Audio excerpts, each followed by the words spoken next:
Racial tensions flare again in the Southland. LA protesters denounce the George Zimmerman verdict, and in Anaheim, protesters there mark the anniversary of 2 fatal police shootings and demand changes over how the city council is elected. I talked to a South LA leader to find out why the Florida verdict has inflamed emotions here. And I also have a report on the voter issue that is fiercely dividing Anaheim. And Detroit.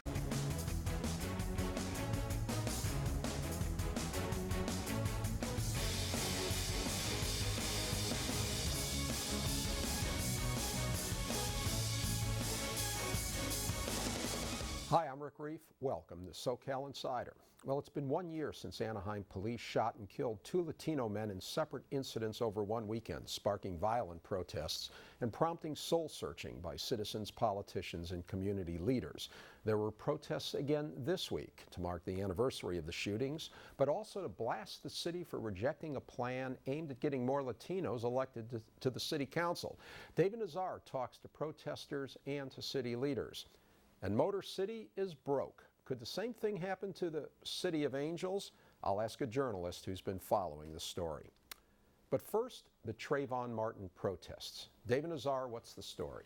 Rick, in LA, San Bernardino, Santa Ana, like many communities across the U.S., marchers have taken to the streets to protest the acquittal in the racially charged case in Florida. Trayvon Martin, the 17-year-old African-American youth, fatally shot by George Zimmerman, the 28-year-old mixed-race Neighborhood Watch volunteer. Well, the demonstrations here have been mostly peaceful. A few attacks along Crenshaw Boulevard, 11 arrests in San Bernardino. Though while peaceful, emotions have run high, a reminder that race and inequality remain divisive issues here. To understand what's behind the protests, I went to the inner city and talked to Marqueece Harris-Dawson. He runs the Community Coalition of South LA, a grassroots advocacy organization representing Black and Latino communities.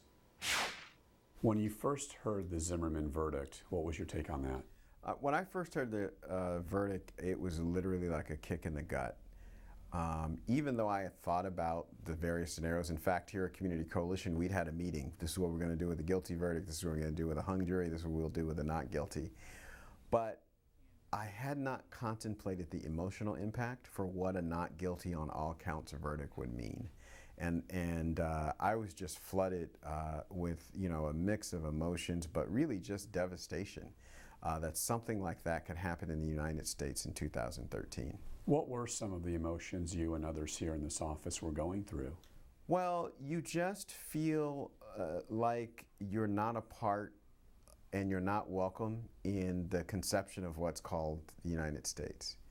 If someone can follow you, confront you, you defend yourself, and they say, oh, I was scared, and shoot you, admit to shooting you, and then walk away from it clean and get their gun issued back to them by law enforcement, it just sends the signal that, you're not a part of what we're building here in America. And so after generations and generations have fought for inclusion, to have something like this happen feels almost like a lot of that was erased. When folks try to look at this case objectively, and some will argue, well, look, it was a jury of Zimmerman's peers. The justice system worked. He was found not guilty. Why then do you still have an issue with this? Well, the fact that the justice system worked, that's what makes it all the more problematic. It'd almost be better if there was some hanky-panky, because you could say, well, that's not really a reflection of our justice system, because it would never produce that if it were followed correctly. Well, in fact, our justice system was followed correctly, as you stated, and it produced this result. And so if you're a person that's in the crosshairs, it doesn't matter if the rules are followed. The point is someone can walk up to you, confront you, and kill you, and get away with it. Is the Black community treated differently by, let's say, law enforcement or by the judicial system? It's difficult not to believe that there's special rules for Black people in this country. The most troubling part about this case is the profiling aspect. And essentially what the jury did, and the judge, was validated profiling. It says, you know what, it's okay to decide that this kid is dangerous with no other information than what clothes they're wearing and what race they are. And that happens in every single walk of life, particularly when you're an African-American male. I mean, we have the talk here with young boys at the organization. My parents and grandparents and uncles and aunts had the conversation with me that when you walk into a store, when you go into a school, when you're driving in an automobile, when you're walking down the street. Not only will law enforcement treat you like a suspect, everyday people will treat you like a suspect. And what Florida did is says, yes, that does happen, and you know what, it's okay. How did what happened in Sanford, Florida affect what goes on here in Los Angeles? Well, I think it raised sensitivity around profiling. And so, you know, you get very sensitive to it when you are the subject of profiling. When you're not the subject, profiling happens and it just becomes a part of everyday life and no one kinds of notices. You know, just in the last couple days, I don't know how many reporters have asked me, are you calling for calm? Are you calling for calm? Now, for me, that was very enraging because this is another form of profiling. No one asked the occupiers that. Right. Occupiers camped out on City Hall. In fact, some elected officials said, stay as long as you want.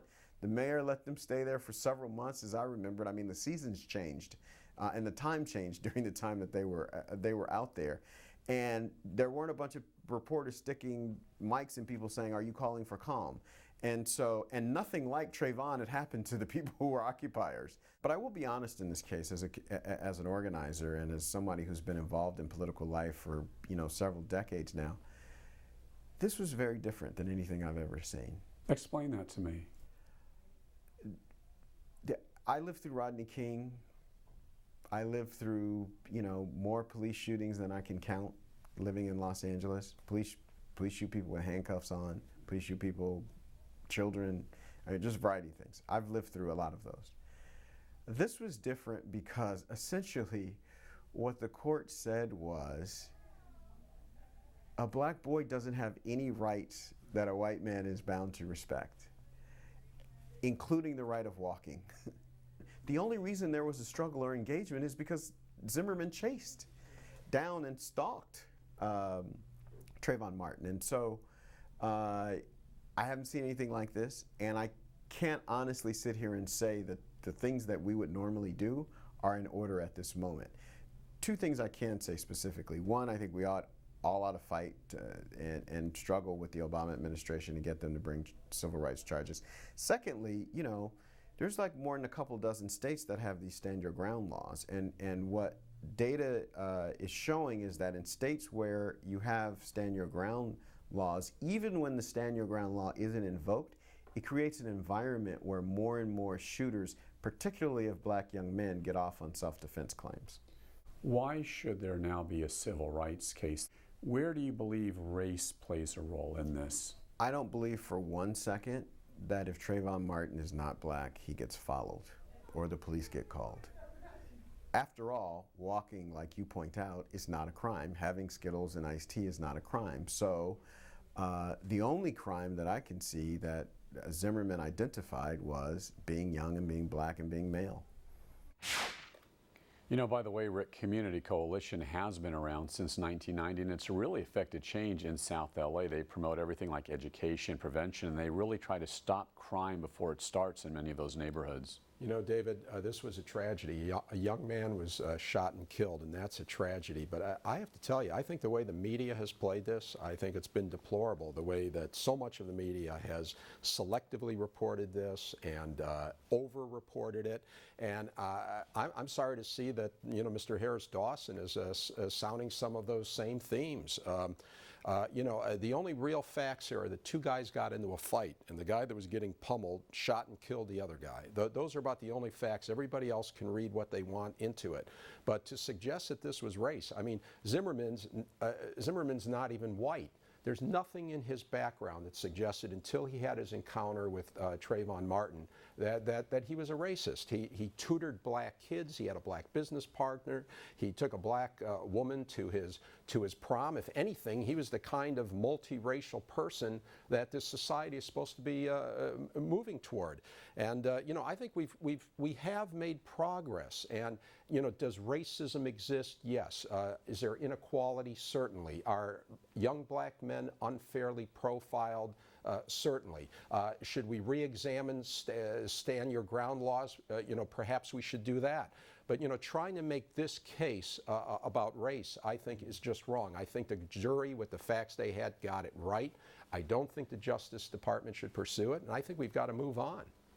Well, with all due respect to my host, it seems you're missing a few points. Quickly, Zimmerman was told to stand back by police. He did not. That's the point Marqueece is making. But more importantly, Rick, it doesn't seem that Marqueece is completely hyper-focused on the case. You miss the point that he's talking in totality. He believes there still is racism and bigotry. You did mention that we have come a long way, that obviously we have taken steps and strides to get past some of that, but it does still exist in the U.S., in California, in Los Angeles. Now, maybe I'm a Pollyanna. I do like to believe that hopefully it's lack of education and just stupid people saying and doing stupid things. It's not out of malice and hatred, but we can't deny the fact that racism is here, and we as a society, as Marqueece is basically pointing out, needs to do a better job in getting past that. Well, David, I will give you the last word on that.